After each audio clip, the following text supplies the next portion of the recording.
Ramallah mestinya menjadi ibu kota keuangan negara Palestina baru.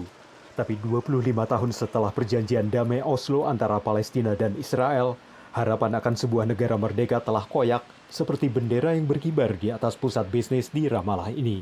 Dalam upaya mendukung ekonomi Palestina tanpa memasuki perundingan politik, Israel belum lama ini mengumumkan apa yang disebutnya sebagai isyarat niat baik, termasuk perluasan zona penangkapan ikan Gaza, membolehkan bahan bangunan untuk rekonstruksi masuk ke Gaza, dan memberi pinjaman 120 juta dolar kepada otoritas Palestina.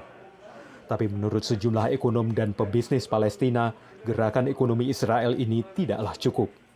These are not, favors. These are not, as they might be being sold as confidence-building measures, but these are rights which Israel is restituting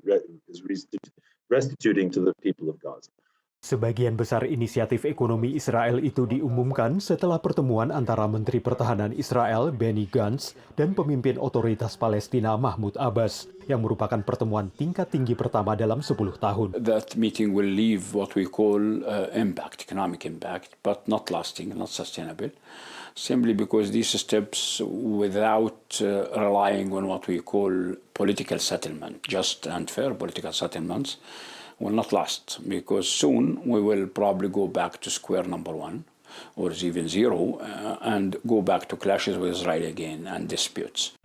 Prediksi Nasser tentang bentrokan baru menjadi kenyataan akhir pekan lalu ketika Hamas menembakkan roket ke Israel Selatan dan Israel membalasnya dengan serangan udara. Menurut sejumlah analis Israel, langkah ekonomi ini bukan solusi jangka panjang. This is not the historic breakthrough that people sometimes think is deliverable here if only one of the sides would do this or that. That's not any of this. There's no such pretension on either side of these dynamics. However, in terms of atmospherics, these are going to matter. Seperti pihak Palestina, Israel juga mengingatkan jangan ada harapan yang terlalu berlebihan. Perdana Menteri Israel Naftali Bennett dalam pertemuannya dengan Presiden Biden belum lama ini menjelaskan bahwa pemerintahnya yang mencakup partai-partai politik dari berbagai spektrum tidak akan menyetujui konsesi politik besar kepada Palestina selain langkah ekonomi ini. Dari Arlington, Virginia, saya Helmi Yohanes dan tim VOA.